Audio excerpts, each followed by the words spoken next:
Welcome back to the Ride Boundless podcast. This episode is brought to you by Ride Clean. Ride Clean is the simple and easy way of keeping your motorcycle, car, yacht, or plane clean. Simply shake, spray, and wipe and get that mirror-like finish. Get that polish, sealer, wax look that just looks nice as hell.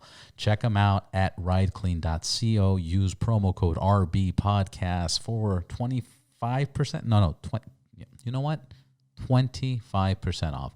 Use RB Podcast for 25% off, plus free shipping, plus they're adding a 2-ounce bottle. Check them out now. I'm going to have my phone do the intro. We'll just see how that works. On episode 48, Robert interviews Ryan Martin, holistic healer and legendary bass player for Smile Empty Soul. Also joining is revolutionary poet and Emcee Jess the Facts. They discuss the benefits of nature-based medicine, including an in-depth look at ayahuasca. They also broach social issues, music, and other interesting topics. That's pretty dope. So that exactly. That's what we're going to talk about on this episode, number 48, with Martin and Jess the Facts. So here we go.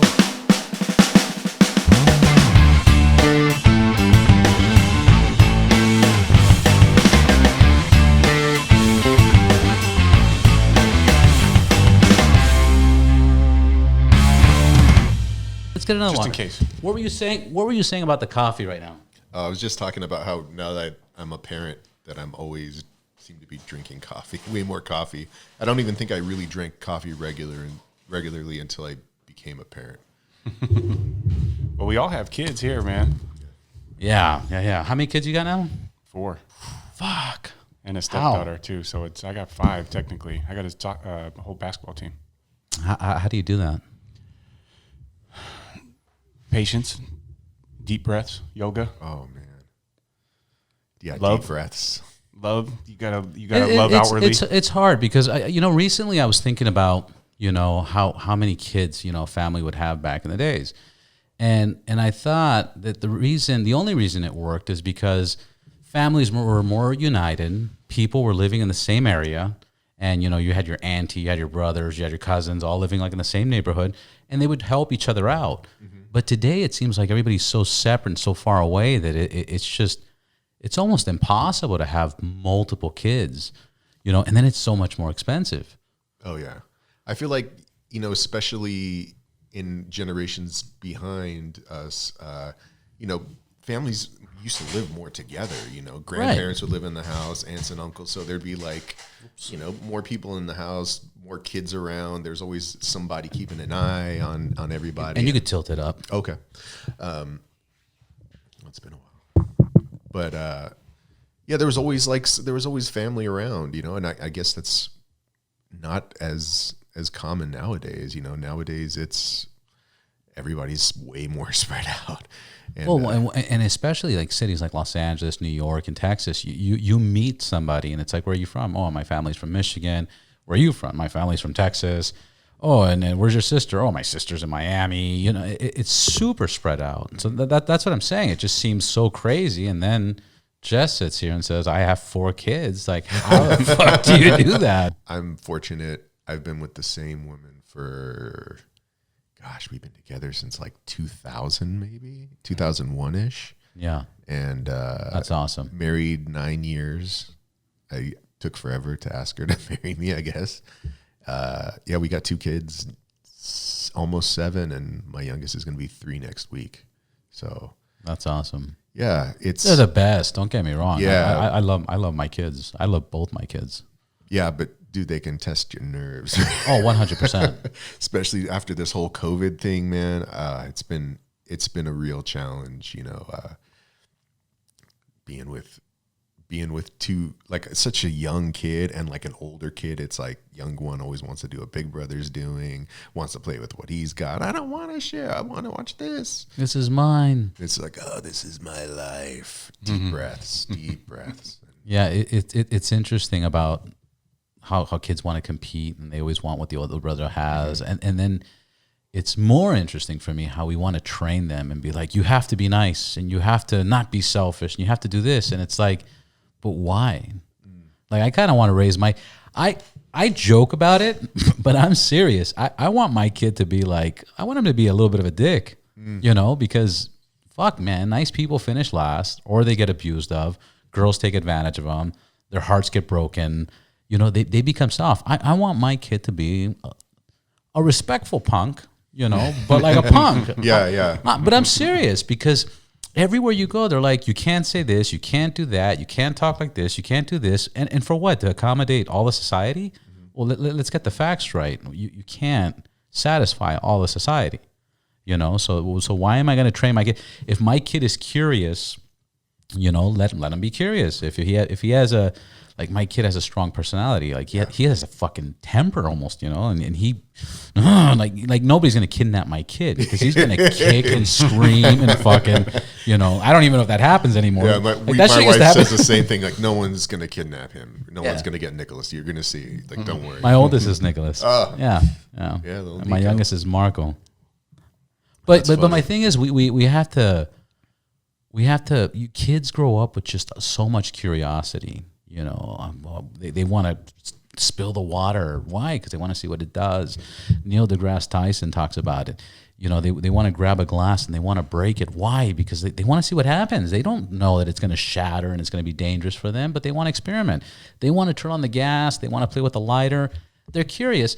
And then here we come and like, don't grab a crayon and paint on the wall. You know, really? Are we that, you know, petty? Like, I get it. Just fucking clean it. I don't know. It's weird. It's weird how we have to be with our children, but at the same time, we don't have to do that. We're just partaking in this whole thing of society. And then that's the other thing. You start thinking about how they programmed us, you know, like, fucking, you know, the government is watching you and don't do this because the police will come after you and they'll take you away from your family. And then you grow up with this mentality and you're like, wait a minute, fuck, man, this is a system created to control us, and we've all fallen for it. Fear. It's crazy fear. I saw a post the other day. I don't know if I was talking to you about it, but I've had this conversation several times where I saw a post, and this guy goes, he made like 5 different points about how rich people think and, you know, how poor people or regular people, you know, think. And he goes, poor people or middle-class people are taught that money is the root of all evil. Rich people are taught that poverty is the root of all evil. And if you look at poor, you know, cities, poor towns and counties, those are the ones that are robbing, raping, stealing from each other. And that's the other thing. Like, think about how much, if anybody steals from anybody, it's really never from a stranger. It's always somebody that knows somebody that's most close common. to you. Yeah. It's usually like a cousin of yours or some shit like that. I don't know, bro. Just recently I started thinking about, like, it's just weird how they've really tried to control us, and they fed us this bullshit where we can't trust strangers. And shit, I'll be honest, man. I think I trust strangers more than, you know, people I know sometimes. You know, like, I give this example a million times, and I said it on the podcast. If I'm on the 405 and I get a flat tire, I call 2-3 of my buddies. Hey, man, I got a flat tire, you know. Can you help me out? Oh, shit, it's 4 p.m. On a Wednesday. Sorry, bro, my kids, my wife, my work. They'll give you excuses, but the chances of you know, getting a stranger to stop and, you know, hey, can you help me out? Yeah, of course, no problem. They'll give you a hand. I don't know. I'm ranting now, you know, but like, it's just strange. Yeah. That's how we live, and yet we're supposed to be scared of strangers. Or another example, we jump on a freeway with thousands of people sitting on a car that weighs 4,000 to 5,000 pounds. These guys can crash into us at any moment. Any moment. It's a weapon. But we do it every day with thousands of people we don't know, and we're fine. But yet people will be like, watch out with the strangers. You know what I'm saying? Of course. That makes sense? And that's you got to wonder, the deeper question is are people inherently good, or are they inherently evil? Or they're good. I mean, let's vote on it. What do you think? I think I think everybody in certain situations will do evil, and I think everybody in certain situations will do good. I think it's the dichotomy of the both of the yin and the yang. You know, one we're gonna. But you don't think more people are? Bro, come on. I think more wanna people do are right. fucking nicer than anything. Yeah. I think people want to do right, but I- then they're weak in certain situations. But what situations are you talking about? Anything, any situation. Somebody's going to Let me tell you something. steal I something. I see homeless people living in really shitty fucking conditions every day. We live in LA. We Oh, see it yeah, under yeah. every freeway, Every day. off ramp. Yeah. They mind their own fucking business. They have a million motives to fucking, break in, rob, take somebody's purse. Let me tell you something. We're soft. We're so fucking soft. Like, this is the time to break into people's houses. Sorry, don't do this to anybody, but I'm just saying, this is the time to break into people's houses, steal a purse, do this, do that, because people don't even know how to act. People freeze, all the time. There's always the fight or flight, but then there's always the freeze. And people freeze more than fight or flight. Because if you're being held up, the best thing would be is like run away. But most people freeze. So what I'm saying is we're easy targets. And as easy as we are, think about this. We're in 2021. 99% of us are wearing masks, hats, and glasses. This is the greatest time in the world to rob a bank. The greatest fucking time. With Ubers and taxis and shit like that, nobody's fucking doing it. Nobody's doing it. You can't. I disagree strongly that there's people that are mean. Yes, people are driven. Fuck, man, you touch my kid, I'll fuck you up. Somebody touch your kid, you're gonna fuck them up. Disrespect my girl, same thing. Let's go. Let's take it outside. Meet next to the monkey bars or the fucking swing. Let's do this shit. But we don't. We get along. We're fine. We trust each other. I don't mind. I just met you. I'll leave here. Like, I got a lot of valuable shit here. I'm not worried about it. I don't know. I think they want generally to do good. people, and they do good. Mm-hmm. Damn it, Jesse. I don't like your thoughts, man. You're trying to prove me that the human society. I've just known a lot of bad dudes. We all do. That have zero remorse. Sociopaths. I've met, and they have zero remorse, and they're about self, and they're not about others. But you can count that. You can count those people with one hand, I'm sure. No? Is it that many? I've been in certain places where they congregate, and you can tell when somebody has a soul and a conscience, and when they don't, and when they're okay. You can tell. Okay, on the Jesse meter, what percentage would you say is good and bad? Like, would you say it's 50-50, 60-40, 75-25? Would you be like 99% bad? Malo hombres, fucking guy, huh? Malo hombres. I think people, the majority of people, they don't want confrontation. They want to do right. So I'm going to say 70-30. 70-30 good. I'm going to say 70-30. That's high. But out of those 70, they mess up too. We all mess up, They're just man. humans. Yeah, they're humans too. And so when they're put in a situation where where if I'm talking about these guys who have no souls and all that stuff, they put themselves in situations where they can be an agent of evil, if you want to call it, or agent of chaos, whatever you want to call it, where these people, these 70% of people, they don't put themselves in those situations. They avoid the situations so that they don't have to make those choices. You know what I mean? But I think those terms, everybody's going to do something to a certain extent, Because in Venezuela right now, right, it's dog eat dog. There's nothing, right? Those people are in the situation where they got to do but they're whatever pushed they to got that. to do. Absolutely, yeah. I get that. And so I get that. We kind of have it cushy here in the Of course, States. this is fake. This is all like buttery and sweet. Yeah, but you go to Russia and It's a different ballgame. Yeah, people will cut your throat for no reason. I did have a conversation with a guy that I was kind of like, man, I love the U.S., but there's this and there's that and there's this. And this guy, he's from Russia. And he's like, I love America. It's the greatest country in the world. And these problems are not problems, Robert. You know what the problem is? And I'm like, what? Going to a bar or to a club and because somebody doesn't like you, they'll just kill you right there. Like zero. Like, no problem. Like, just fuck this guy. Wrong Take him to the place, back. wrong time. Boom.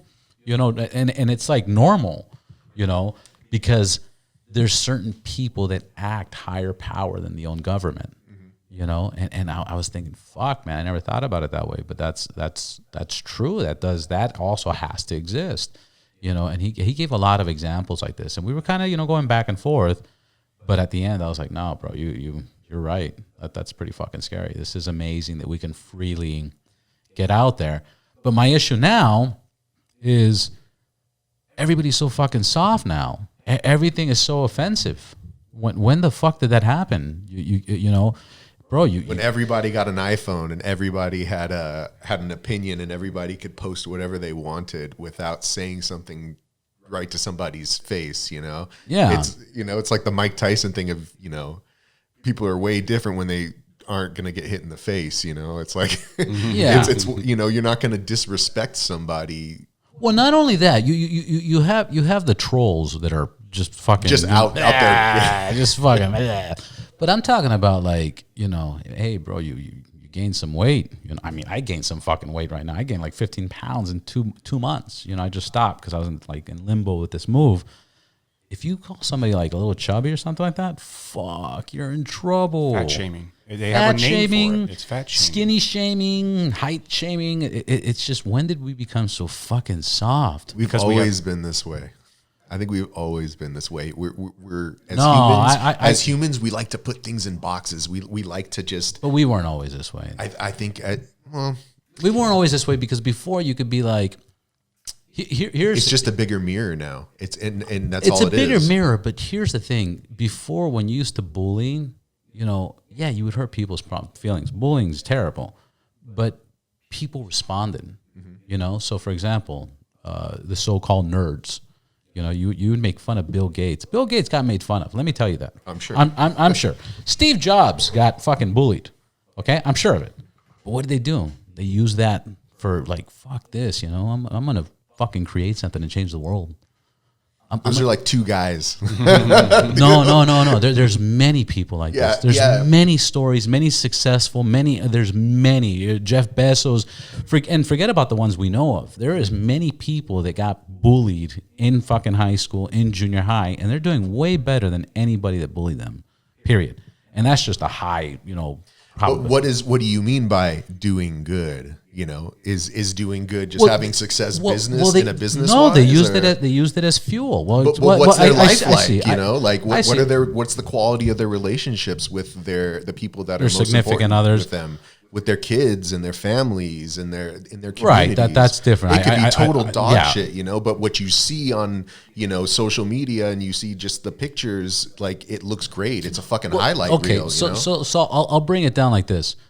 If there's some fat shaming, you know, like you would hear back in the days, what was that movie? I know it's just a movie, but this happens. There's a movie where The Rock is all fat in high school and they fat shamed him. Did you see that one with Kevin Hart? Anyways, he's a big fat kid and he's in high school and he's got curly hair and he just looks ridiculous. Is that the one with Ryan Reynolds? I don't think Ryan Reynolds, the Deadpool guy. Yeah, you know, he did one. Was he in there? Yeah, he did with Anna Faris. No, not with The Rock. I'm thinking of this. I guess I'm thinking of a different movie. Yeah, which is actually really a funny movie. No, this one was super fucking funny because that happens, and then Kevin Hart, like, you know, he was the athlete fucking, you know, guy at the high school, and he goes up to him, he's like, "Are you okay?" Because they took his towel off, and he was fat and little pee-pee, and everybody's laughing, you know, in the auditorium, right? And he's like, "Are you okay?" And anyways, they lost, like, connection for like 10 years. And then you know, The Rock comes back out, he's fucking The Rock. Roided the fuck out. Yeah, and Kevin Hart's like, "What the fuck, man? Like, what did you do?" He goes, "Oh, I just worked out every day, 9 hours a day for 10 years.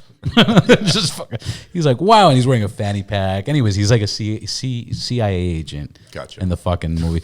But my point is, when there's that kind of fat shaming, again, bullying fucking sucks. But when there's that kind of fat shaming where people are like, "You're fat? Fuck this, man. I ain't fucking fat." Like, I've done it with friends. They'll be like, "Robert, you gained some weight." I'm like, "Oh, yeah, I bet you I'll lose some fucking weight before you." And all of a sudden you're hitting it, and you're fucking doing push-ups, and you're working out, and you're like changing your diet, because there's some good to challenging people. It's just, I guess, where's the thin line of that's bullying and that's not? Yeah. I think so. What you're saying is it's a necessity then that you need those people. Those people are You really need it. your friends because Bro, they if you provide started motivation. rapping, and you fucking did some whack lines, would you want me to bullshit you and be like, "Yo, No, bro, that was sick," or would you want me to be like, "Hey, it was okay"? You know what? But that's like the roots of hip hop is like in a battle situation, right? Right. It's like, That's why battling exists. But Yeah. what are we going to start saying? Rap battling is bullying, bro. Could you but it's all imagine? in love. That's the whole thing. It's to help elevate Dude, the artist. If And anybody tells anybody, "Hey, you gained some weight," I guarantee you it's with love. I guarantee you it's like, yo. but there's that distinction, right? Of Right. like, if are you his friend? Are you saying it out of love, and you can kind of poke a little bit because you guys have a quality of that kind of relationship where you can do that, or is this somebody you don't know and you're going out of the way saying, "Dude, you got so fucking fat," and like, it's not somebody that you know necessarily. Right, I like- get that, but same thing. Let's go vice versa. If I walk up to you and I'm like, "Man, I saw you like 3 months ago. You were kind of bigger, bro. You're looking good, man. You're looking ripped." You're gonna feel good. But if I had the same conversation, I say, "Hey, man, sorry, man. I just noticed you 3 months ago you were getting big. You kind of like You're letting yourself go. letting yourself go." Yeah. Like, again, I'm not saying, "Oh my God," Well, that's tough love, and it's iron It's sharpens tough iron. love. But that doesn't sound like more in a shaming way, I guess I guess maybe that's I'm where it thinking of is. like The shaming, yeah. and like the intention of like of doing it to be mean, Right. and to hurt somebody, or in that intention of saying it because like we're worried and we like you, Yeah. kind of a thing. And I guess there's distinctions. Here's another point. If we're going to talk about weight, and I'm the one that keeps bringing it up, that's the funny part. Obviously, I'm trying to lose some weight.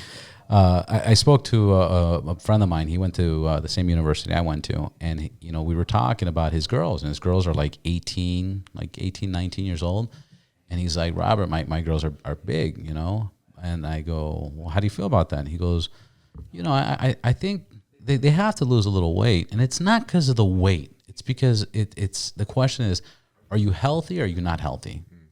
So if you're big and you're healthy, then fucking rock it, But if it's getting to a point where it's affecting your health and your breathing and your habits and stuff, then you should be a little bit more concerned and start for your fucking benefit, nobody else's. But So now you can't, though. So now back to segue back into this conversation, now you can't say that because of the sensitivity of society. But you were saying that you think we've always been sensitive, but we just now there's an outlet for it, and now there's a whole group of community that are being sensitive with whoever, whatever sensitive group there is.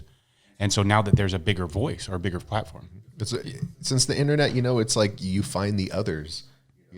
How many kids growing up, like when we were young, were into weird, like kind of niche things, and they didn't really have a community. Now it's like you go online and you find like, wow, this guy's into paper mache cars just like I am, and there's 30,000 other people who are doing this, and you get to meet people just like you.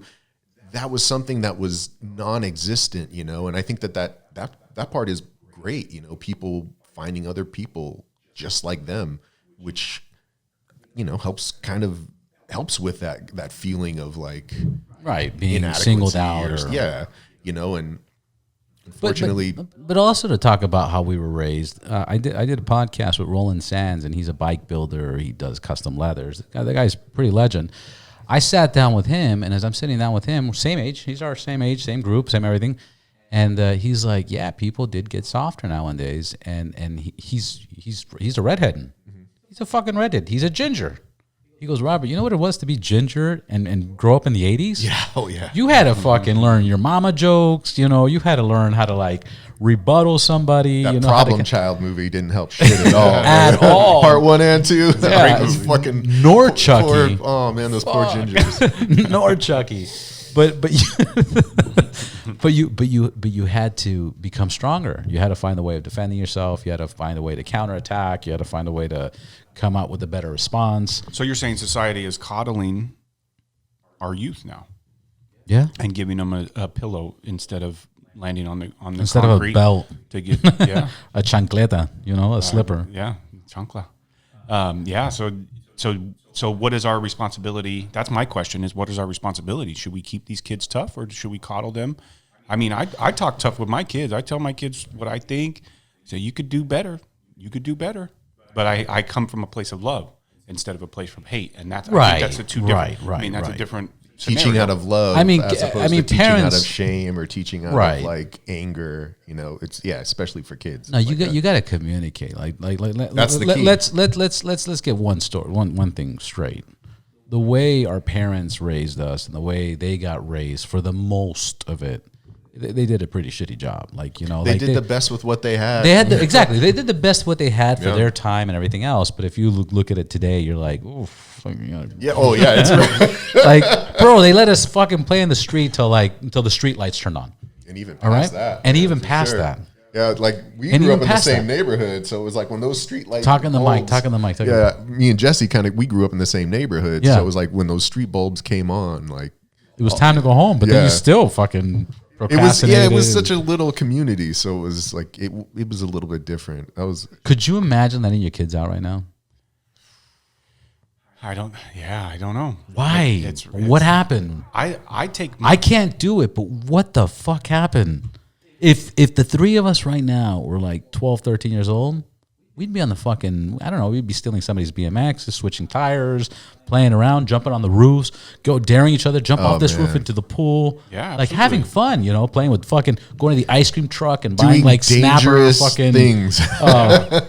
Bro, playing with snakes. We used to catch snakes in the. oh the hell water yeah, snakes back or and then. frogs and lizards and- shit, man. I got warts one time from fucking playing with frogs in Miami and stuff because there were so many. Yo, one time, me and like a couple of like the neighbors. I was with Paul Bauer, Yeah, yeah. yeah, and we were like way like behind Stonegate, and we were like walking along the wash, and then we came up to like this area like we're under where that Rat Bones Bridge was. Yeah, and that there was cave. this hole like somebody had dug like a 6 by like 3 foot hole, like a perfect square, and there was just a shotgun and a shovel in there, and we all saw him. We were like, "Let's get the fuck out of here!"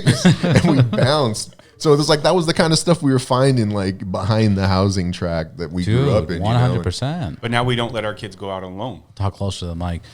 Yeah, and no way. We're afraid, but it's fear. We're super. But right? what? But how fucked up did they program us? What are we scared of?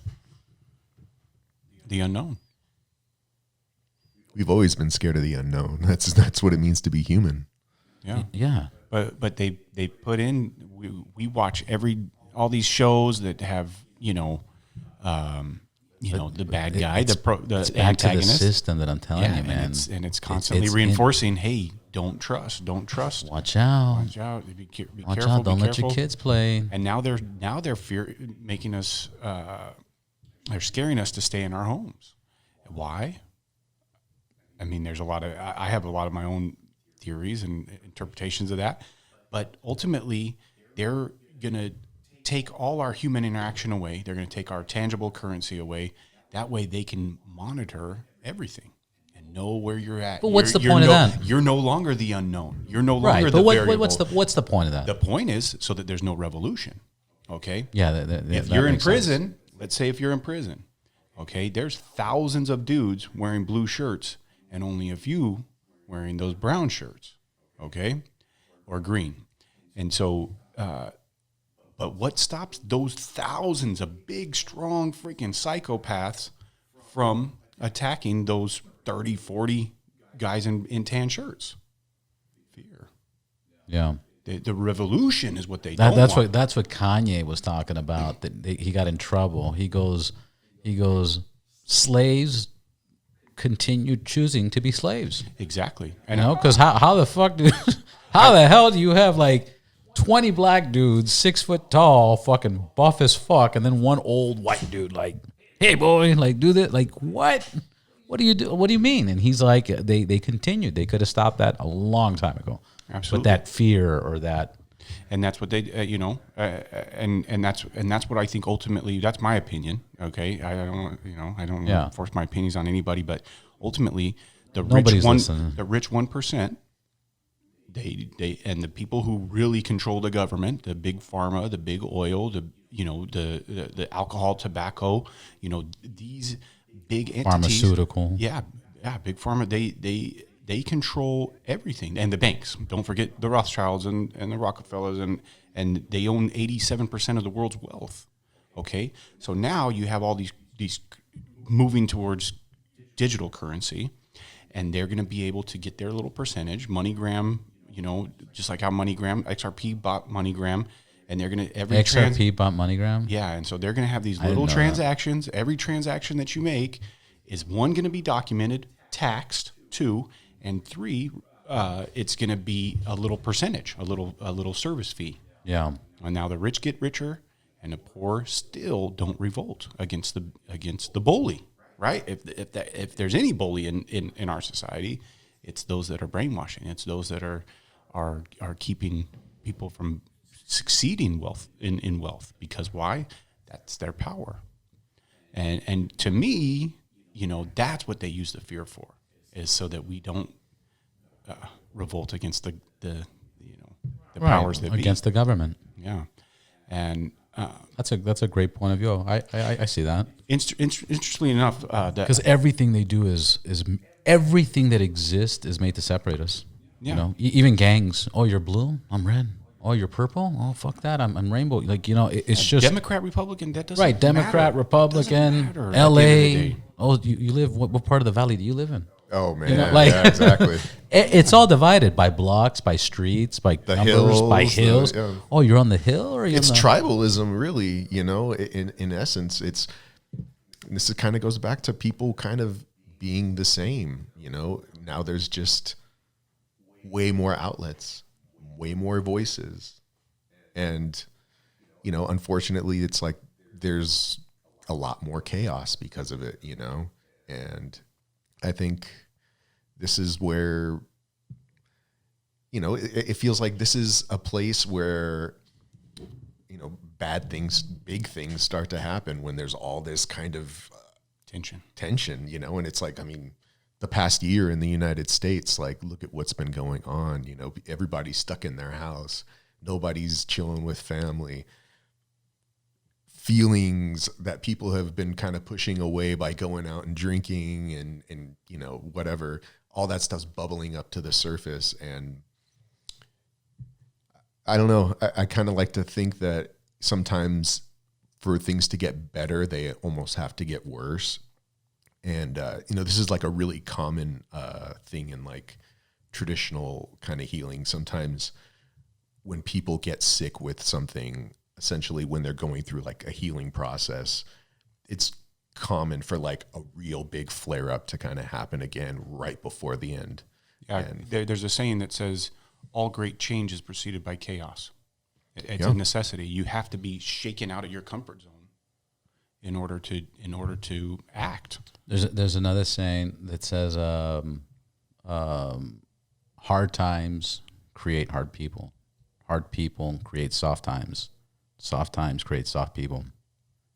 It's an endless cycle. But in this kind of goes back to what you were saying about like how our parents raised us. Like my mom came from Georgia, from Russia, came in like the probably late 70s.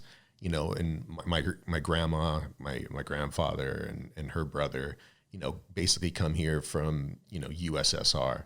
And I remember hearing stories, my grandma telling me, like, it was the first time she went into the supermarket and it was like, oh, yeah, bright colored products. Like, look at the produce. Cuba's like that now. Yeah, yeah. What USSR was in the 90s, especially when it collapsed, like in the, it collapsed in 89 or 87, something like that.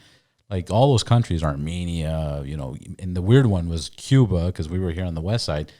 Till now, it's like that. Like there's Cubans that leave, they get out of the island, they come here, and when they walk into a supermarket, they tear up, man. They've never seen such a big selection. They've never seen unlimited amounts of food. The amount of starving, that the Russians, it's fucking insane. It's insane. It has a lot to do with, the perspective of how you see and perceive these things. It's easy to lose sight of that when, we have all this stuff. I can Uber Dude, we have like everything. 50 fucking everybody has like 5 TVs. Yeah, Uber anything, Postmates. Instant gratification, and that's a big problem. Everything can be now.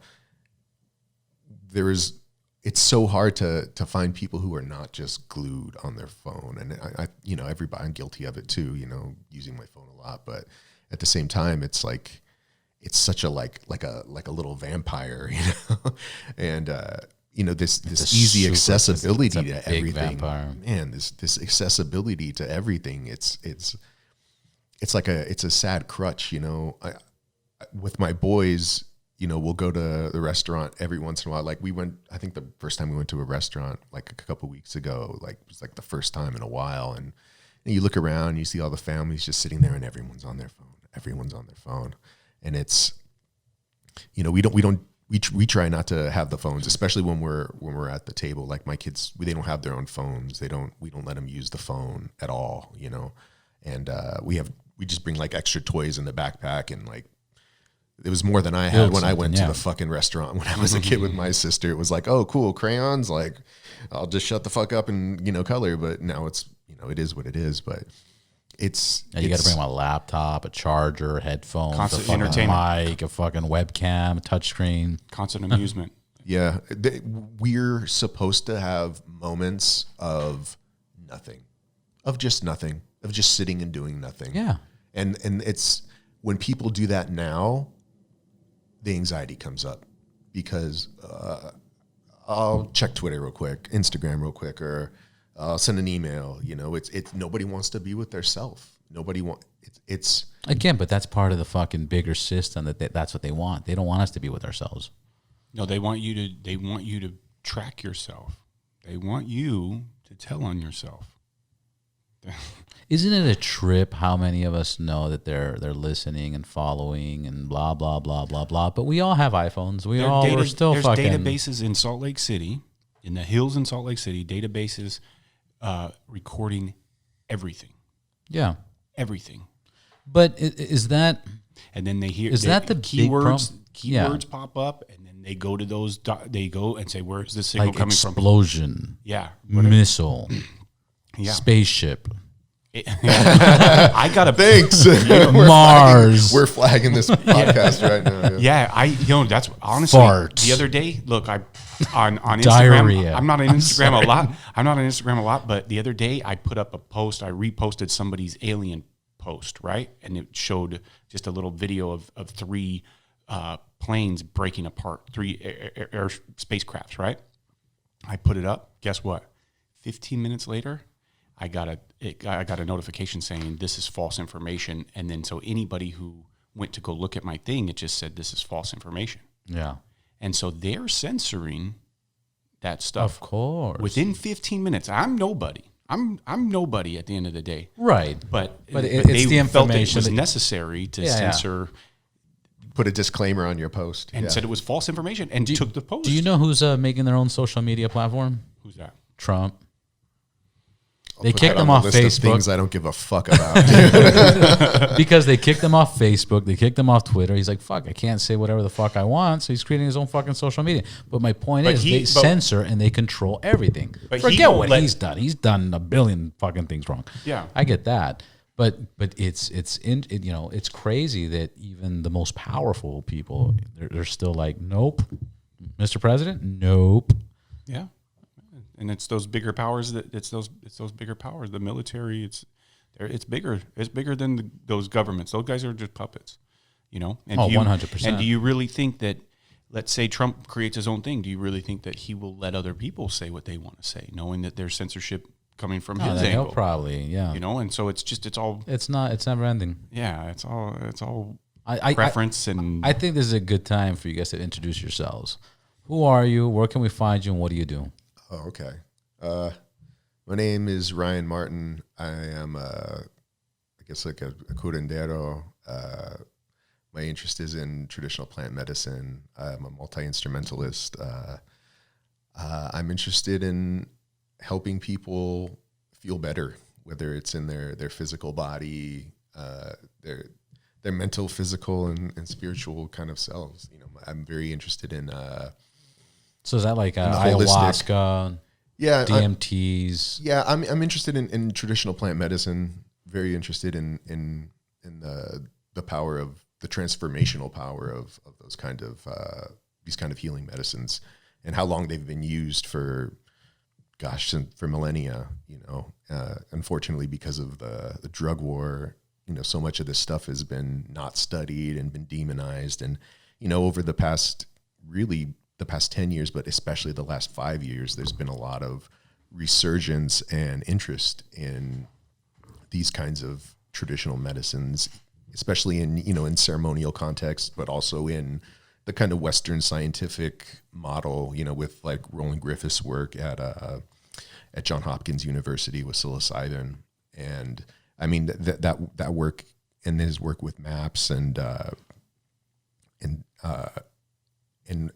end of life studies, it's really, really fascinating stuff. And I feel like it's really giving a new kind of like view and like legitimizing this kind of stuff that people have been doing and have been shamed for, so to speak. Yeah, for so long. Yeah. And I've been working with plant medicines for about 20 years.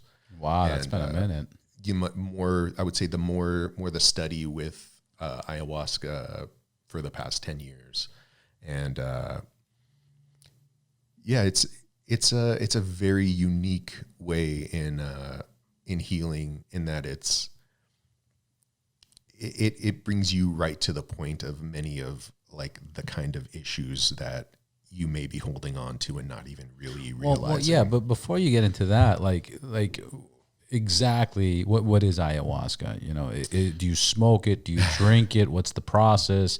Where's the origins? Okay. Because I've heard about it like in the Amazons. Yeah. And I think it's given as a tea or as a drink or something. But Yeah. let's break that down. Sure. Because it's always something I've been curious about. Sure. Ayahuasca is a traditional plant medicine from the Amazonian basin. It can be made with many plants, but the two main ingredients are a vine called ayahuasca. It's also called ayahuasca. And then a leaf called chacruna. And ayahuasca contains beta-carboline molecules, which are an MAOI. And the chacruna leaf contains dimethyltryptamine, or DMT. When these two plants are boiled down for about 2 days, they produce like a very viscous, thick, sludgy type of decoction. Oh, it's sluggish? I always thought it was like just water, like tea. No. Good ayahuasca is not like water, in my opinion. Usually the best quality ayahuasca, it's a little bit sweet.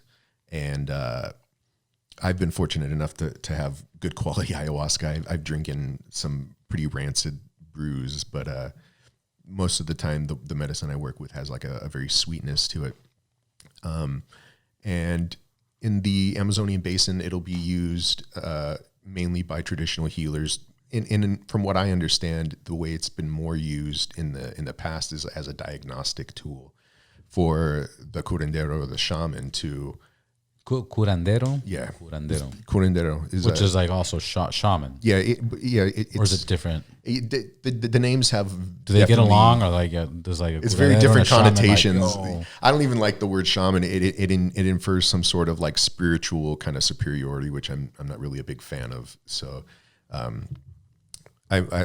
there's a healer named Javier Regrelo. I feel like I just butchered his last name. He's a friend. He was a teacher of a friend of mine who actually just passed away, and he was the one who just coined the term plant medicine person, and that's what I like that term more. That's nicer. It's not as intimidating. Yeah, plant person. Yeah, I like the plants, plant medicines. But these plants have been used for thousands of years. Ayahuasca. There's also a medicine called Huachuma or San Pedro, which is a cactus, which is, you could probably walk down the street and find it. It's a very common columnar cactus that has been used for thousands of years. It might actually be the safest of the quote unquote like psychedelic plants. Has the longest documented history of usage. There's amazing artwork carvings in the temples of Chavin in Peru, depicting these deities holding San Pedro cactuses, and these traditions, are held in with a lot of reverence and respect, because these medicines are incredibly powerful, and I think they should be used with a great deal of respect, also with people who have experience in serving this kind of medicine and know how to help guide the experience, because it can definitely be very overwhelming, even for people who have a tremendous amount of experience. It can still be very harrowing at times. And I link in Excuse me. like to liken the experience to, very much like a yin and yang experience. It's not always pleasant, and it's not necessarily fun. And if somebody sat in an ayahuasca ceremony, after a weekend, they would probably say, yeah, that wasn't like a party. It wasn't definitely wasn't like some sort of drug fueled kind of shenanigans or something like that. It's basically people coming together for a common reason of healing, and making the agreement that we're going to sit here and we're going to feel whatever comes up. If we feel like we have to purge, which is very common with ayahuasca. I hear that. What's the reason for that? It's a purgative. The beta carotene. Because originally, and correct me if I'm wrong, but just to get a better understanding, what I heard is you should probably fast for 3 days.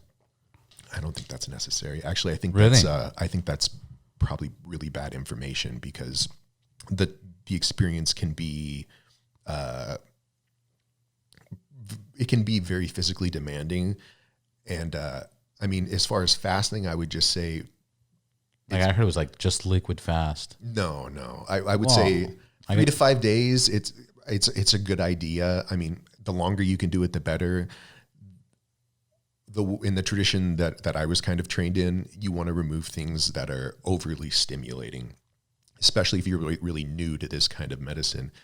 So things that are overly salty, spicy, things that are, Some sugary, tacos. really greasy The day foods, of. stuff that is really overwhelming to your senses. The idea is that when we remove this stimuli, we become more sensitized to the subtle natures of these kind of plant medicines. So eat clean. Yes. Maybe 2-3 days of clean eating. Yeah, but also Raw. But it's not just the diet of Right. like the diet of what you put into your mouth. It's also the diet of like what you're putting into your mind and the environments you're putting yourself into. So ideally, in a perfect world, you could spend more time in nature, and more time in silence, more time just sitting and feeling whatever comes up.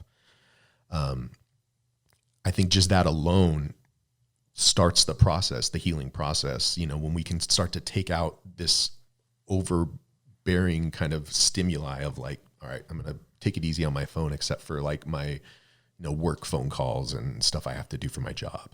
And I can, decide to not watch YouTube and Netflix for, the week. I can take my time, maybe journaling and hiking, and really trying to dive inside and think about what the intentions are of me wanting to come and drink this medicine in the first place. And what would be reasons to say, I want to drink ayahuasca?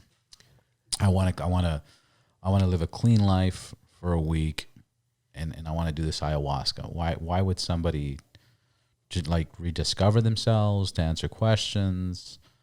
What are all of the above? Yeah, I would say definitely all. Who would you recommend this to? Age group, woman, female? I would say male. I don't know. Adult, somebody over the age of 18, somebody who's, even we come from a Western kind of background. I come from a Western background. So, even though in places like in the Amazon, there's, children as young as like 3 years old will drink this medicine.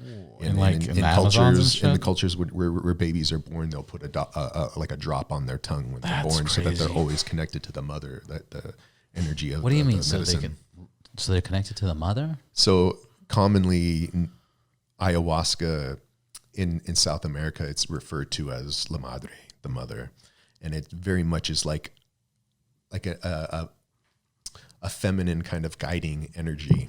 And I've experienced this myself, and I for me it feels more like a older grandmother type of energy, but I've definitely felt the the masculine side of the medicine. And I think it's because there is a nature, there's like a marriage of these two plants, that one has a more masculine kind of essence and one has a more feminine essence.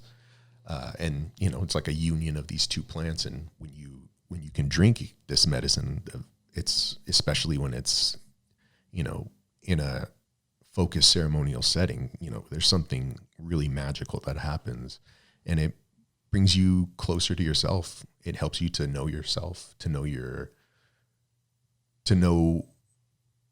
the parts of yourself that you may not necessarily be proud of, the parts of yourself that, you know, you've kind of hidden away, trauma, sadness, depression, the things we kind of hide behind. You know, we're all human. If you've grown up. So it kind of brings those things that you're hiding out and makes you kind of face it. Yeah, in a way. Yeah. I would say that's so what would be like, I'm sure you have multiple, but what would be a good success story? Like, you know, this dude was down, his wife left him. He was kind of lost. He was a lost soul, you know, literally. Like I've met people who were, you know, recovering from, No problem. People recovering addicts who have dramatic like shifts in basically like the course of their lives, who are basically like living in the street, making really bad choices, and are, you know, pretty successful, healthy people who are going through depression. They're showing, there's been this study. What do you mean people making bad decisions living on the street?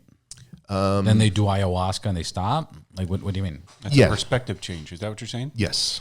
Got it. A big shift in perspective of seeing the things that are the most important to you. But also, I find this medicine to be very powerful for, in my opinion, of forgiveness. This is a very powerful medicine of forgiveness, of letting go of control, and seeing that, like, and especially of gratitude. These are themes that seem to come up in every single session I've ever been in, of realizing the things that, you know, I have in my life. And I see this with countless people too, the things that they have in their life, the people they have in their life, the things that are the most important in their life, to see how blessed they are to have those people, to see, you know, that, to understand, like, I have breath in my lungs, my heart is beating, I have a life, I have opportunity. You know, sometimes people just get so down, get stuck in cycles of making their life, not even just stuck in cycles of like bad, of unhealthy behavior, but like are progressively making themselves worse. And, you know, trying to change something, getting stuck all the time. And this is it's almost like hitting like alt control delete for like a reset. Yeah. And like a reset of programming of like your spirit in a way, you know. And I've been really fortunate enough to find this medicine, and it's completely changed my life. When I first drank ayahuasca 10 years ago, I was suffering from like definitely depression. I had some like digestive kind of stuff going on. And after like 3 weeks in the jungle of just, I ate like fish, rice, and vegetables, and like that was pretty much it. Like little bits of fruit here and there, and basically ceremony every other day, drinking ayahuasca, and combined with certain plants that are, you know, specifically kind of prescribed by the curandera that I worked with. And I came back like, gosh, I haven't had like a anxiety attack. That was 2011. You were there for what, 3 weeks, you said? For 3 weeks, yeah. How many times in those 3 weeks did you do ayahuasca? 8 times. Like that was when I just stopped counting, because right. I met so many people down there who were like, this is my 35th ceremony. And it was like, dude, you only been here for 1 day. Yeah, you know, it's like, but as you do it more, you break free, you know, from the stress, it's recommended to do it multiple times. It's for some people, you know, doing like a weekend type of retreat is enough for them to like get something maybe clarity in their life for something. Maybe they have some depression that's linked to like a poor diet. Like this is kind of like what's interesting is that so many people eat such a poor, low quality, like it's nutrient cheap. deficient diet That's cheap. that when you prepare for ceremony and you're like, okay, well, I'll just eat organic for the 2 weeks. You know, you start eating organic, healthy food, and you're eating good quality meat, and you know, you start getting on a regular sleeping schedule, and then you follow that up after 2 weeks with a couple ceremonies of ayahuasca. It's like, wow, I feel great, you know, and it's like, no well, shit, you've been, bro. yeah, you've been eating fucking you've been fish eating and- real, actual food, Yeah. not food products, something fresh and real. And now, you know, and you've come to this place and for ceremony, and now you've gone through these experiences and learned about yourself. And, you know, that purging process, it isn't usually, I wouldn't say it's restricted to just like this physical purging of it just being physical, because very often in ceremony, it's like whenever there's some sort of discomfort or something just feels like you're going through something, like, you know, it's very common for these feelings to just wash over you in ceremony. And, you know, it's almost always associated with some sort of discomfort in the body, you know, very common in the back, in the stomach, especially in the stomach. And almost always, like, when that purge happens, it's like a feeling of like these emotions of like things coming out of you. And it's very much, you know, we call it a limpia, a cleansing. And, as this happens, it's like a renewal almost, and people get, you know, it's interesting because people like almost kind of chase the purge in a way, like people who have experience, which I don't think it's like really necessary as much as it's like, if you need to purge, you'll purge, and if not, that's okay too. But and that's a trip. My buddy did it, and he was telling me, you know, he was the one that mentioned to me about the whole fasting that he fasted. And he's done it like 4 or 5 times. And he says there's the purging. And the way he describes it is he'll go in there with his mind, you know, like what am I going to do? Like, do I do this opportunity? Do I do that? Do I continue this? Do I stop that? Whatever. And when he gets into that, you know, I don't know at what phase, but once he drinks it and once he's in that moment that he's actually, I don't know if you want to say tripping or just like, you know, different stage of life. He's like, Robert, it feels like you leave your body and you're in the solar system, the galaxy, the universe, and you just look down at yourself and you're just like, this is what you're going to do. And this is how you're going to handle this. And all these questions of confusion just all of a sudden just become very clear on what you're going to do. And that's how he describes like the ayahuasca. And this is why he's pro ayahuasca, you know. no, it's a very common kind of, Is that like a normal trip or? there's no normal with ayahuasca. There's Like, what's the crazy? Has anybody died trying out ayahuasca? No, but there's like little like asterisks to this. There have been deaths around the use of ayahuasca, but almost always there's other outside.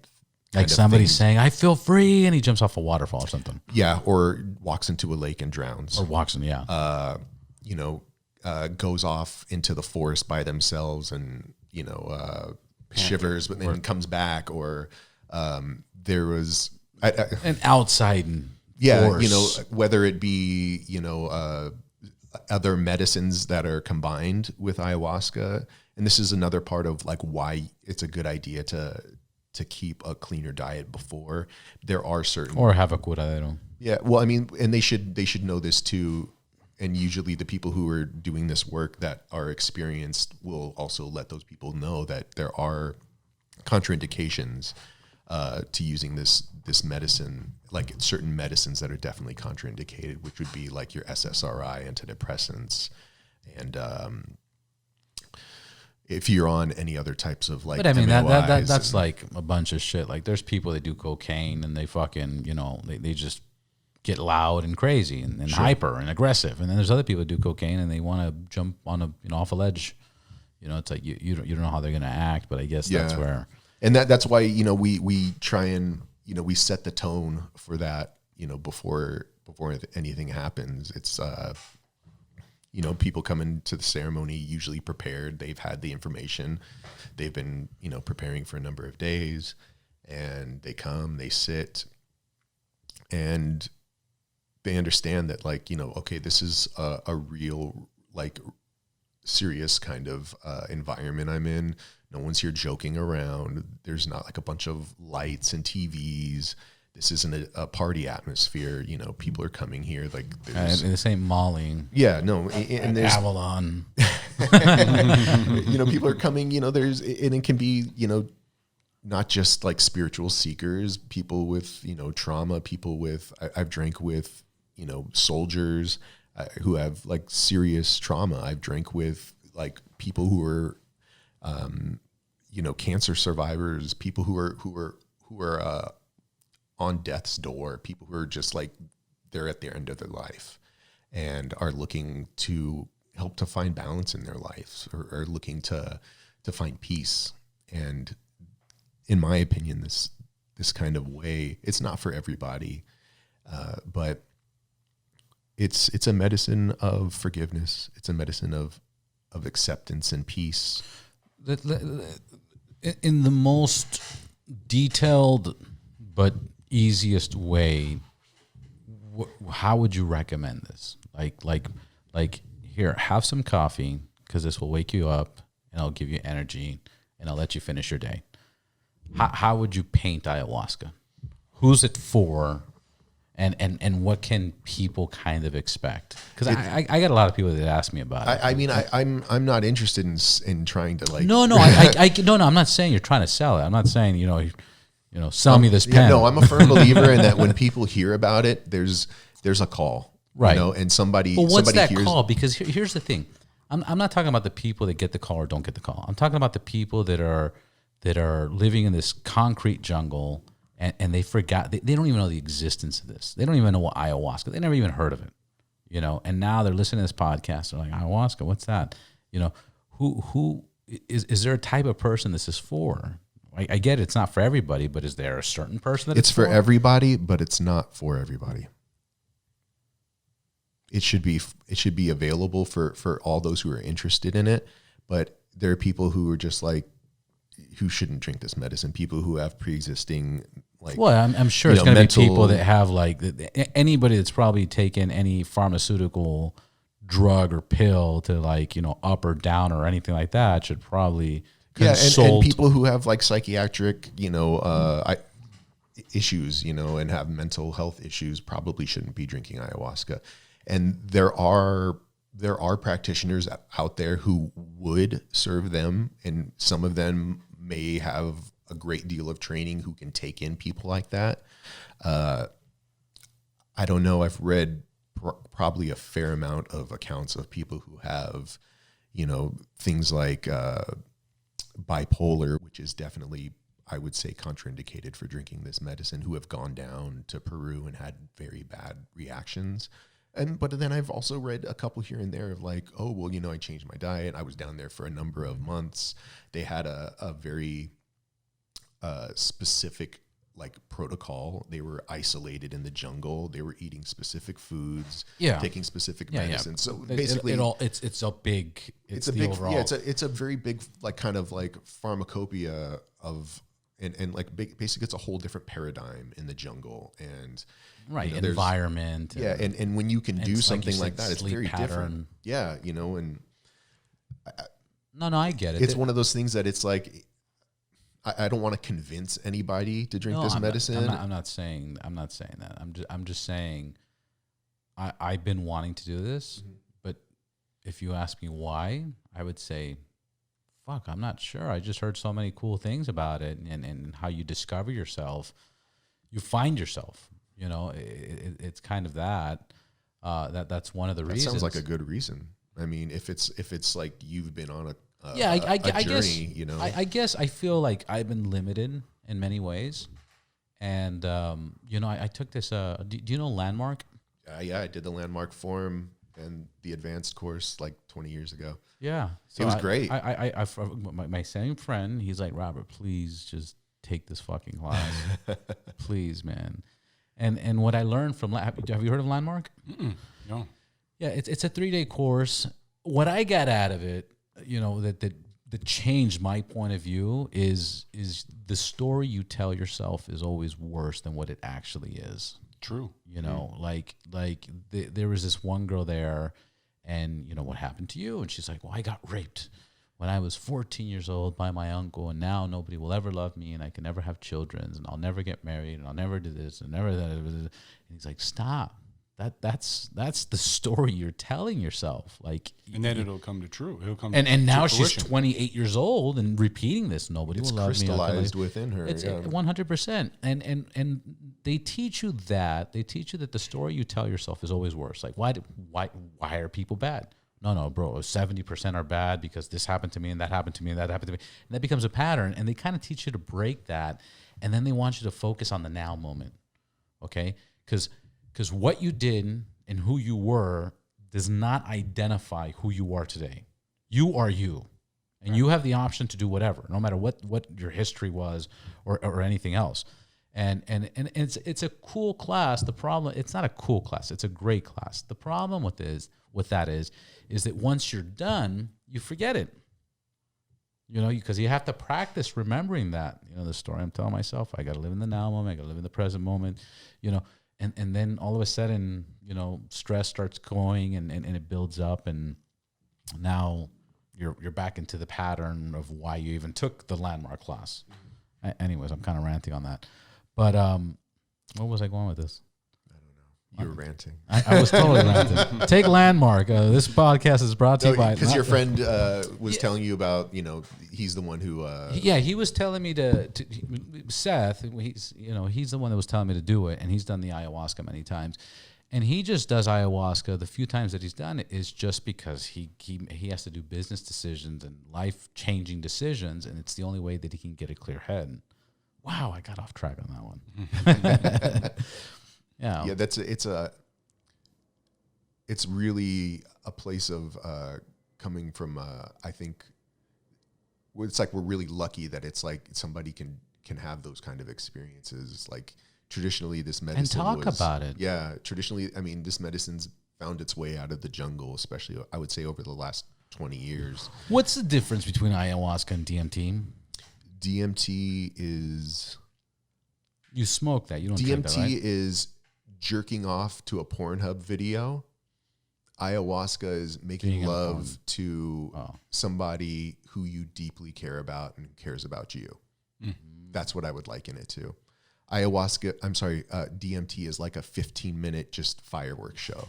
In my opinion, some people are going to like totally disagree with me and be like, no, it's totally enlightening. And, I've smoked freebase DMT a couple times, and it was always just like, I see like this kind of essence of ayahuasca a little bit with it, but it's more just, I don't know. I didn't get much out of it.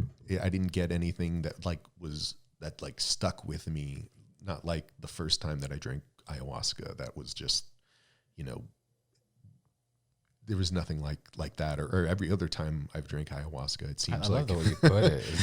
DMT is like jerking off, or fucking ayahuasca is making love to like. Yeah, and there's and I do really believe that angel. Like, how do you compare jerking off to having sex with an angel? Yeah. And the way he said it, the tone, he's like, DMT's jerking off in ayahuasca. You can tell I've thought about this before. Hold on, right? I forgot. We got the sounds. Ayahuasca is so Jesus. soothing. I don't use those enough. Jess, the reason he's here is because we were talking about ayahuasca. Why do you want to do ayahuasca? Look, what do you know about it? I'm a vulnerable human. And what do you have to ask him? Well, look, I'm a vulnerable human, and I have my issues with life just like anybody else does, and there's always remedies and different angles of perspective and tackling them, problems and finding solutions. And when you're talking about holistic medicine and you're talking about on a side note, my girl's grandma had lupus and she went to Mexico and nothing was working here in the U.S. But when she went to Mexico and went the holistic route, she was healed. And so, what is life? What is? Wait, I don't want to get too deep. Here we go. But what is what is our life? Oh wait, not that one. Oh, fuck, dude. That's the wrong one. I'm sorry. Hold on. There we go. There we go. But when you're saying like, what are we here for? What are we here for? It is to have peace. It is to have love. It is to experience solutions over problems. And so, for me, I've never done ayahuasca, but when I do it, it will be for self-healing, self-reflection, and then hopefully some sort of projection will come from it. Some sort. We're all hurling in space, and when you hit a certain rock, if you're a comet, you hit a certain rock, it changes your trajectory, and that's what I think I will experience. I think I will be able to have that moment of clarity, that moment of aha, or as well as all this other stuff that I was concerned about is irrational, irresponsible. I need to just simplify, and I think that's what I will take from it, and that's the reason. The reasons why I think I will have a good experience is probably what I will take from it, and so you don't fear the unknown, you tackle the unknown, and that's one thing I'm willing to take that risk for sure, absolutely. That's a great reason to fucking do it. As you were talking about, where we're flying, like, space and shit. Yeah. Joe Rogan had a quote, or he said it, or he was quoting somebody, I don't know exactly, but it was interesting. He was saying, we're bones, we're blood and bones with skin that's being, held up by who knows what, and we're on a rock flying through the universe at crazy speeds. In a solar system, and you heard about the solar system now, it doesn't just go round and round. It's moving. Yeah. And flying through infinite. Infinite. And it's just funny because we get into these ruts, or we get into these depressions, or we get into these things that, I guess that's where ayahuasca kind of breaks you free from all that stuff.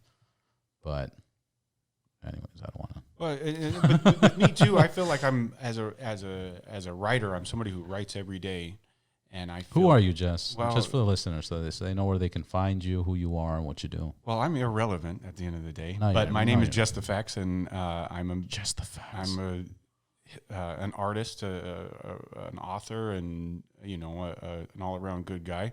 But I do music. I've produced 42 albums, and it's all conscious hip hop, and I try to do.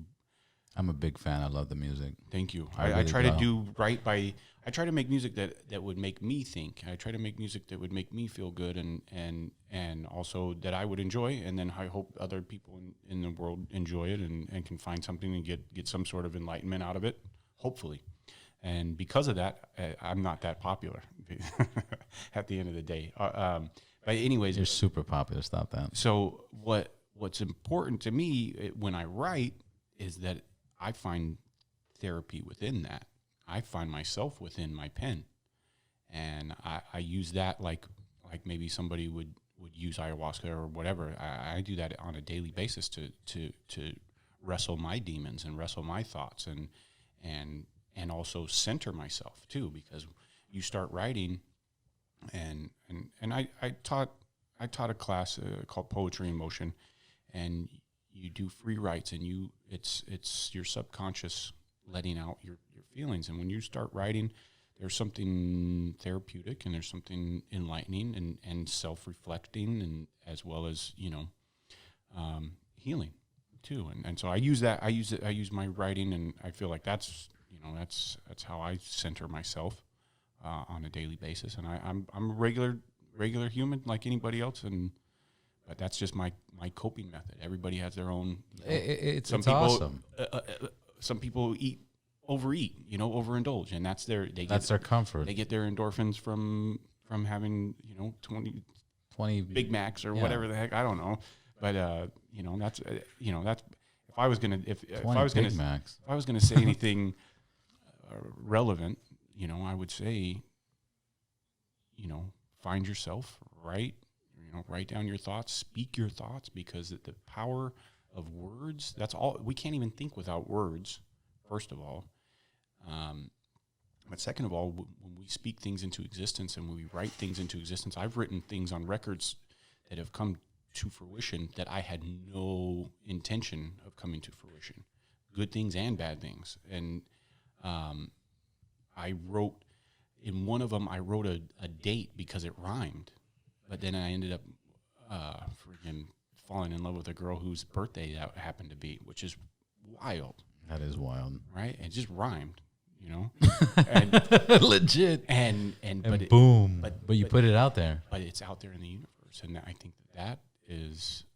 Words are powerful. What's this? What's the expression? The pen is mightier than the sword. Absolutely. Join the Marine Corps. No, I'm kidding. No, but writing is. It's funny because I do more typing. I type faster, especially than what I write. 100%. It's still the same thing. It's still words. It still works. But as you're talking about, people should do it, and you do it. Like, I'm thinking about my days at Pepperdine. I don't remember as much as being in the class, as much as when we had the teacher or the professor saying, "Hey, go outside, spend 45 minutes, get your journal, and write."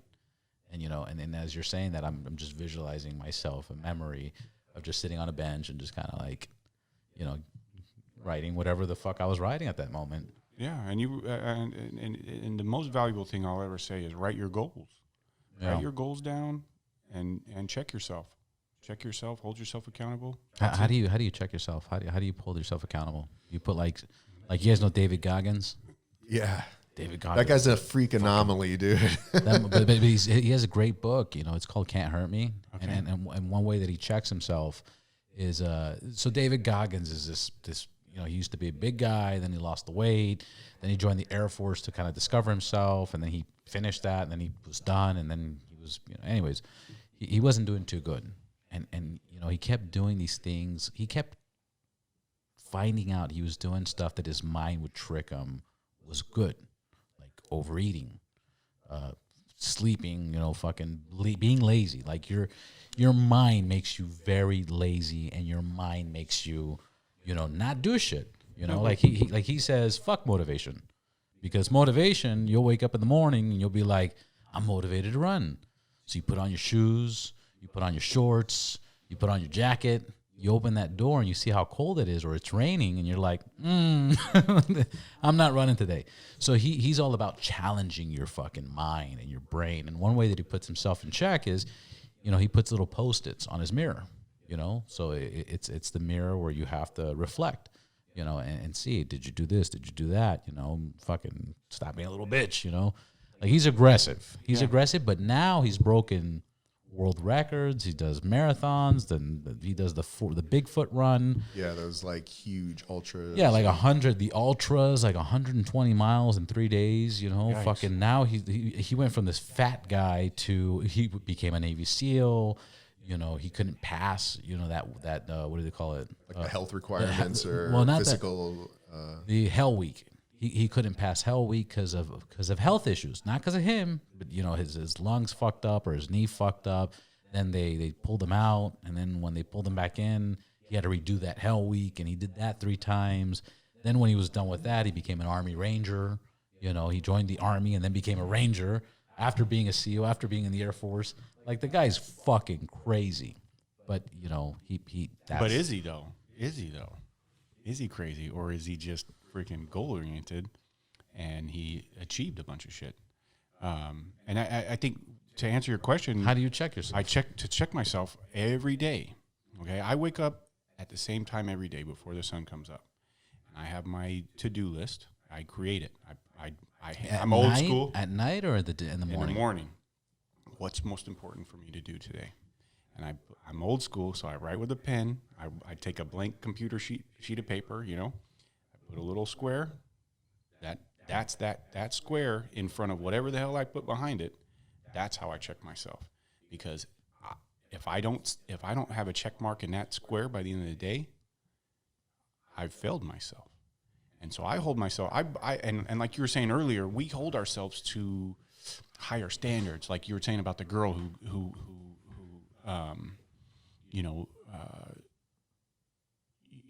They got raped and she's kind of beat herself up and stuff like that. We are the hardest on ourselves. Absolutely. Right? And other people don't even really give a shit. Like, oh, why did I say that in that conversation? They're going to think that person doesn't give a shit what you said. They're thinking about themselves. They're thinking about hot dogs or whatever the fuck else. And you're going through this moment like for hours, right? Oh, why did I do it? And you're beating yourself up. But for me, I beat myself up just like Michael Jordan would beat himself up. But I also... Yeah, but Michael Jordan... Yeah, super fucking competitive. Like exactly, but I'm competitive too. I'm competitive. But he was super fucking competitive. Yeah, but with hip hop, hip hop stuff, like I talk shit to a lot of people. I've talked shit to Eminem. I've talked shit to you name it. I've talked shit Kanye, Jay-Z. I told Jay-Z I backdoored Beyonce. That's one of my lines. And fuck yeah, and so just the facts. I have no problem. I'm competitive, right? I'm very competitive, but the person I'm most competitive with is with myself. I got to be better than I was yesterday. My grandpa, who, I'll tell you a little bit. I don't talk about family much, but my grandpa has a Purple Heart. He still has the most combat jumps in Vietnam, jumping from either helicopter or airplane, and. He never talked about that stuff. Maybe because he was shocked because what he saw in Vietnam, but mainly because he told me, "Yeah, I was great, but am I great today?" And so he played college football, college basketball, double sported, and but am I great today? What did I do that was great today? It doesn't matter, and that's what he means. It doesn't matter what I did yesterday. What did I do today? And so, I think it's that reset button every morning. All right, what do I got to do today? What's the most important thing? And then knock it out. I go down my list. I do about 15 things, and we get distracted. We don't always get to all 15 things. We don't always do. We don't, as humans, we get. Yeah, but it's a small accomplishments like that. That's why I tell people you don't have to get it all right the first time. It's those little accomplishments. Fuck it. If you do 15 things every day and you have 15 check marks and you do 8 today and then tomorrow you have 15. And those 10, roll over. Those ones roll over to the next day because I'll look at the one I had the day prior and say, oh shit, I got to do this. I didn't go to the store here to get this, or I didn't do that. Because there's. And on that sheet is life goals, relationship goals, freaking monetary goals, basic things like go get some Tiger Balm because your neck hurts, whatever. But it's on there. It's on that list. Tiger Balm. Yeah. This podcast is brought to you by Tiger Balm. And that's the way I check myself. I went around. I went around. No. You did good. There's a book. It's called it's Don Luis Miguel. Yeah. The 4 Agreements. Yeah. The 4 Agreements. It's a great book. That fits into this so fucking well. Especially the do not assume. And don't take shit personal. It's really good because, like you said, sometimes we take shit very personal. Demi Lovato. Mm-hmm. She was on Joe Rogan and she's like, yeah, I got bullied and blah, blah, blah. And anyway, she kind of like took it and she never forgot it. Now she's a celebrity and, and then she had like an issue where she had to recover because of drugs. And they were like, you got to reach out to people, just apologize. And she called that girl up and that girl's like, Emmy, oh my God, what's going on? He goes, oh yeah, remember you said this. And she's like, what? Like, I don't even remember even saying that. But, we take it to the heart and the story is worse than what it actually is. Yeah, exactly. And we beat ourselves up.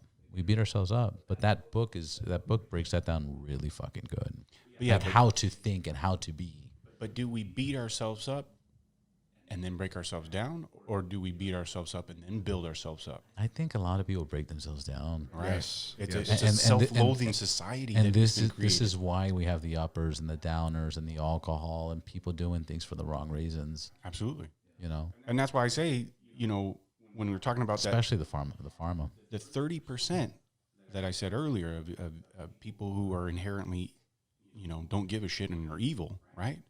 They don't love themselves. They're self-loathing. Yeah. And so thus, can they actually love outwardly? If they don't love themselves, can they love outwardly? Can they show good, genuine kindness? I don't think so. Because of that Yeah, if you self-hate. can't love yourself, That yeah, self-loathing. that makes sense. And everything lends to that. All our social media lends to that. Oh, I'm not as beautiful as, what's that girl at, I don't know who the hell, Habib, or what is that girl's name? Cardi B, No, Kardashian. Any one of those freaking One of those superficial- Kardashians. Yeah, any one of them.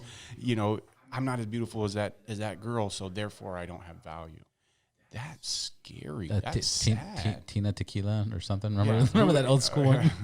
Whoever, yeah. Yeah, yeah. But it is sad, yeah, that people compare themselves to that, and that's what the expectation is, and therefore they can't hit that, so they're just like, "Arr." I do it. Yeah, I do it too. I do it now. It's terrible. But when I see somebody who's in good shape, I say, man, good for that dude. What do I need to do in order to build myself like that? Or I meet somebody intelligent or very talented. Oh, wow, good for that person. How do I freaking achieve that? And I always, that's just my mentality is like, I love everybody, every single person. And Would you say, because this just crossed my mind, would you guys agree with it's also the people that you surround yourself with? Oh, absolutely. If you're surrounding yourself with Shitty fucking, they're going to bring you down, and the higher level of people that you surround yourself with are going to bring you down, are going to bring you up. I'm sorry. I've been doing jujitsu now for probably almost 4 years. I'm still a white belt. I still get crushed all the fucking time. But I've noticed that since I started training at the new gym I'm at, the level of, first off, the level of like competition and the level of jujitsu at this gym is like ridiculously high. what gym is it? This is Checkmat Northridge. Shout out to Arnaldo. What up? Arnaldo. He's a Pan Am champion, world's champion, like no gi. Dude's legit. Like world champions are coming into that gym on a regular basis. That's like awesome. high level dudes, and like, man, I get to train with these guys, and I get to train with people who train with these guys on a regular basis, and it's made me a better athlete.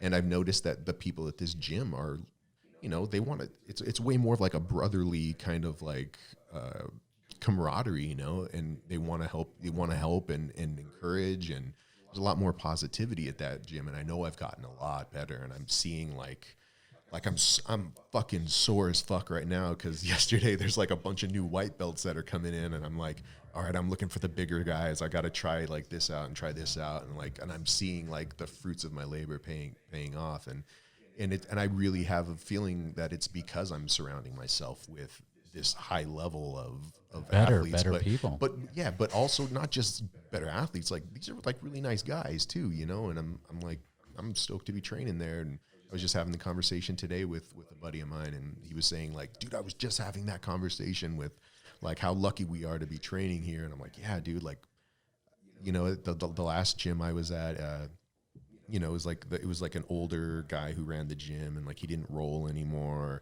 It was like Cobra Kai status. I mean, he's good, and he knows a lot about jiu-jitsu, but it was like the first day I went to the new gym, I'm rolling with Arnaldo, and like that was the first like black belt I got to roll with, and I was like, fuck, dude, this guy's just like, it's like wrestling a python. How does that happen? Like he just says, hey, all right, welcome to the class.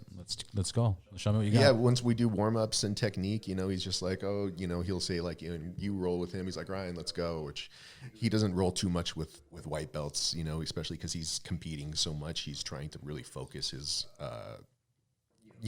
training with like higher level belts that are challenging him. but he definitely rolls pretty often with white belts, just not with me.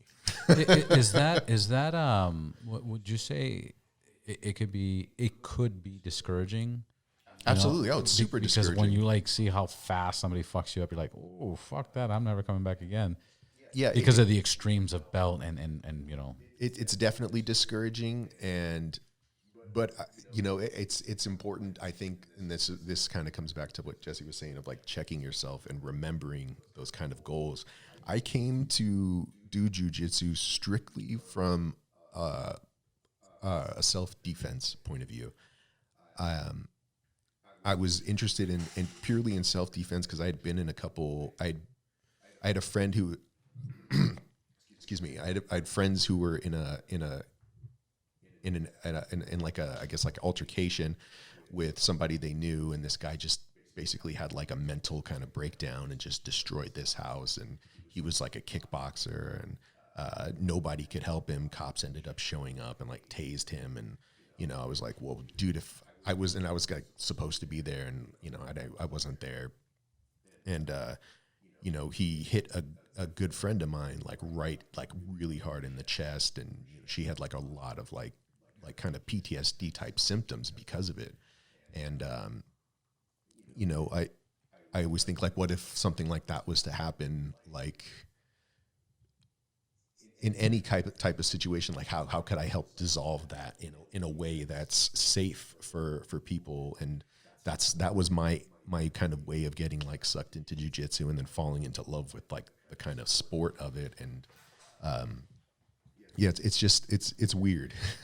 It's like this whole other world I had no idea existed, and it's just like all of a sudden like I'm like engrossed in this culture of and love for this sport. I never got into martial arts, and I really wish I would have. It's not too late, bro. And I feel and I know that. I actually was going to join. I mean, I did Krav Maga recently, like 4 years ago. I was doing Krav Maga. I had a trip in Colombia, and I was like, man, Colombia is crazy as fuck, man. You got to know something, you got to know something, other than just regular street fighting. So I did the Krav Maga, and then a good friend of mine, we were going to do, jiu-jitsu. Because Joe Rogan's talking about jiu-jitsu and how fun and how disciplined and that's how I heard about it, to be honest with you. Yeah, and the way he describes it that I love it the most is it's one of those few sports that you could actually see a smaller guy beat up a really bigger dude. Oh, You're just like, what? Where it's technique. But then my friend was like, nah. I go, why not? He's like, I don't want to roll with somebody sweating all over me. I'm too old for that now. He said that he was being silly, and then I was like, well, you know what? Then I'm not going to do it. And then I signed for the Krav Maga. Mm-hmm. Stupid reason, but the point is those are the kind of things that I think children, like my son, I'm going to put my kids in martial arts 100%. Yeah. Just because they get that energy out. Oh, it's a great. Maybe they'll go to sleep a little earlier. The discipline. Mm-hmm. My 2-year-old stays up till like fucking 2 a.m. That's not his discipline. It's his mother. It's his mother, bro. It's his mother. It's not me. But the martial, but definitely I'm putting my kids in martial arts, and I have strong respect for it. And again, I know it's not too late. I just wish I would have done it earlier, because I strongly believe I would have competed. So because I just like fucking competing. But whatever. Anyways. Can't turn back. You should come to a class, man, because I have a feeling that it's like, especially if you have that competitive edge, it's like I love it, man. Dude, my first day at class, I got tapped over and over again by a 15-year-old green belt kid that I outweighed by probably 80 pounds, over and over, choked, arm locked, just like it was like one of those things. I was like, fuck, man, like I couldn't believe it. But at the same time, I was like, I want to learn how to do that, dude. That this kid can do this and just own somebody my size, like nothing. Mm-hmm. I was like, I want to do that. And then I just did it to 2 guys yesterday. That's fucking amazing. So, it must feel so good. Yeah, but there's definitely days where and there's definitely been chunks of time where I've been like fucking down in the dumps because I feel like I'm just getting crushed all the time. And like, but I realize there's always like steps forward, even if it feels like you're not moving, and that kind of goes back to what you were saying of like, you're checking off every little thing.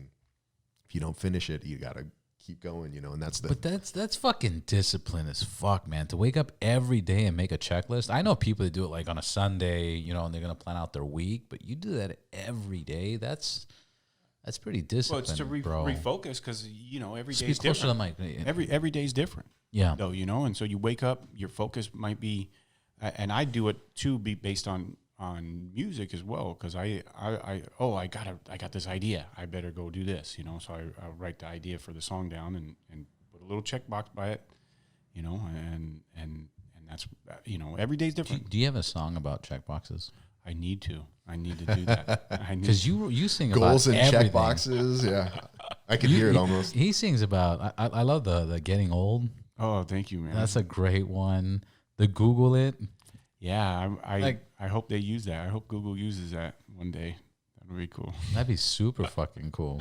But with I wanted to piggyback what Ryan was saying. Like with jiu-jitsu, I've done a lot of different martial arts, but jiu-jitsu is an endless battle of chess. And I was thinking about chess too. Yeah, and there's so many variables where, in Thai boxing, there's only a few variables that there's going to occur, and same with regular boxing. There's science to it, and there's angles to it, and there's all kinds of different things going on mentally, but it's not the same as jiu-jitsu. If I remember, I was learning, and I was my instructor Brian. He's little. He was like 145 pounds, but he was a champ. And I tackled him. I thought I was like 250, jacked, and I tackled him. I posted my arm to kind of get a little leverage, and as soon as I posted that arm, I was toast, done. Kimura? Yeah, done. And I was like, What is it? Who? Yeah, you get No, but what'd you say? Kimura. Oh, It's an arm lock. Yeah, it's the shoulder. Aurora and then Americana the other way. As soon as I posted that arm, he knew exactly what he was doing, and I did not know what I was doing, and he took advantage of that. And that's the same thing with chess. I've played thousands of games of chess, and I know if I put something here, I put something here. This is it's a certain technique, certain look, certain style. Okay, I need to do this. I need to do that. You got to check this. Got to check that. And that's how it is with jiu-jitsu. And so when people are watching UFC, I watch it, and I'm sure you watch it a little bit differently because he should have done this. Oh, he should have done that. He should have posted. He should have turned to his hip. He should have done you're watching, and it's a high level of physical battle. Where I play basketball still, but it's not the same. Yeah, jiu-jitsu is it as far as sports is concerned because of the different variables, I think, and you never stop learning. I mean, you can master other crafts, but jiu-jitsu that's a hard one to master because there's so many variables. So many variables. Like there's like simple, like the fundamental stuff that you would probably learn like the first week of training can be refined almost endlessly. Like there's like little things that I see like maybe in like a YouTube video of like your basic like escape that I'm like, dude, that little detail right there is a game changer. Or like how you would move to this to do this other. It's endless. The transitions too, and it's like it's almost overwhelming because it's like, fuck, man, I'm just trying to build like this like foundation kind of, and it's just like people over here with like I'm like laying like a little groundwork, and like people over here in like palaces and shit. That's hilarious. So the amount of levels there is for jiu-jitsu too. Yeah, it's insane. But it's one mistake. It's just like chess. One little mistake, and you can be toast. And you could be the bigger, stronger guy, and it doesn't matter. It's just angles, leverage, and intelligence. It's funny because when he's telling me about it, all I'm thinking about is like that chess game we had.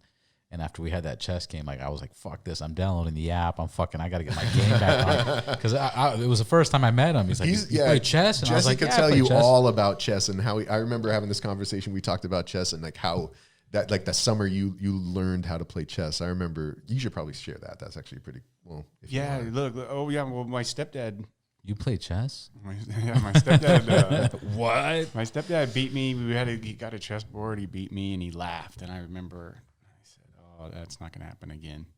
And so I studied. I played the computer over and over again, and I read some books, and then I ultimately beat him, and he never played me again.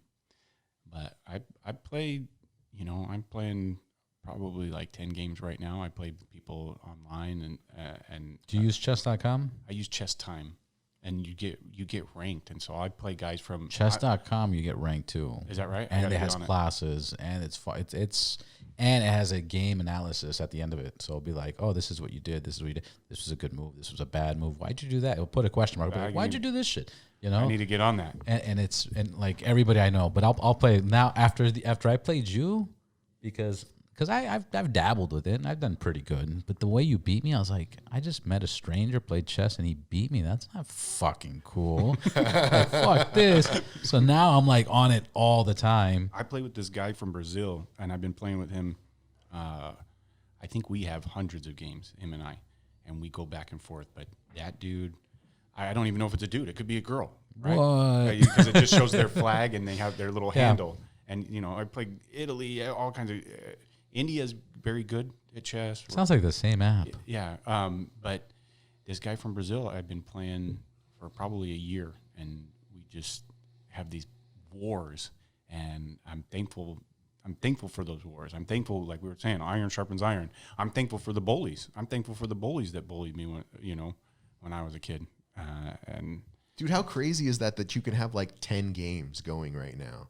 It's like 40 years ago, people studying chess, like here we are, we played the game right here, me and you, and then it's over, and then we could start another game. It's like you can be playing games all day long, like with somebody from all different kinds of levels, from whatever backgrounds, all around the world. Man, it's like, talk about like leveling a play field, It's like so many people are getting. Imagine we create a jiu-jitsu app where you can. It's probably done. There's so many like really great online tutorials and stuff. It's wild. This whole place that exists that I had no idea existed like 4 years ago. Isn't it amazing how these apps are taking over everything? But does anything really exist? Do we exist? Yeah. Who are you? What really exists? What are you? Good button. Who knows, dude? That was a good one. That was fucking. That was really funny, man. Perfect. Guys, we did an hour and 40 minutes. I'm sure you can cut some out for sure. I ain't cutting anything out. I try to leave it as raw as possible. But we did an hour and 40 minutes. We talked about everything. I feel like doing ayahuasca and then doing some jiu-jitsu and shit. Where can they find you, and what's your social media? Oh God, to be honest with you, I don't even really. I mean, I'm like on Instagram at MightyD_Martin. That's me. That's me.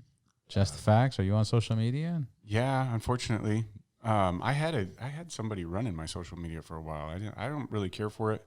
I do it a little bit just to stay in touch and to keep, because now I can put up my songs. I can put up a video clip with my music in it. So now it serves a purpose for me. So now I can share my music and I'm on all of them at Just the Facts. Just the Facts. JESS. The Facts, like Dragnet. Any new albums coming out, or anything you released recently that people can find? I just released this. Now this one was just released one called Sci-Fi Octopussy, and it's obviously an album dedicated to Sci-Fi Octopussy. Yeah, women and the greatness and gloriousness that women are, and but the next album that we're releasing, it's done. It's just in mastering right now, but it's called Re-Evolutionary Science. And this project, the Octopussy one is just for fun, for the ladies, and have a good time.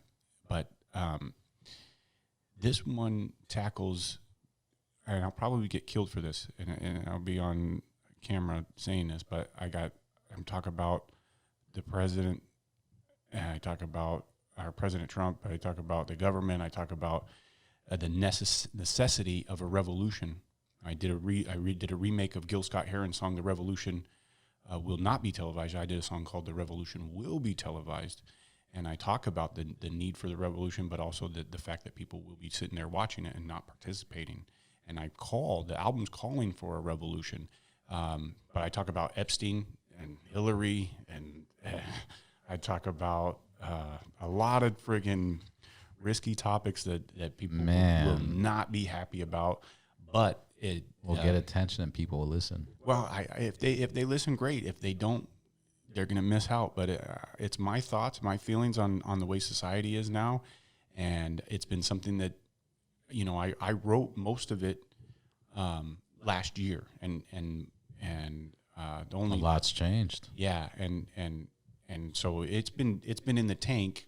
I've only added a couple songs since, but my DJ, God bless his soul, he takes a sweet time doing his thing. But thankful for him, AC, the program director. We run our own little radio show too, hiphopphilosophy.com, and but he is my soundboard. He's my bully. Yeah, I give him music, and he'll say, "Oh, that's dope," or he'll tell me, and he's not a yes man. He is. Hey, if it's bullshit, he'll tell me, "Hey, Jess, I don't like that shit." But that's bullying. Go back to I love it. I love it, and I need it. And he's been that's my right. We all do. He's been my DJ for 10 years, and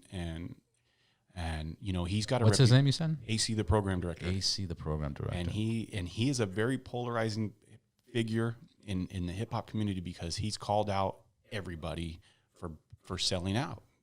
From Dr. Dre to DJ Premier to friggin' he's one of my heroes in front of me. I was videotaping, and he was with Large Professor. You guys know who he is. He produced one of the greatest hip hop albums of all time, Illmatic, half of it.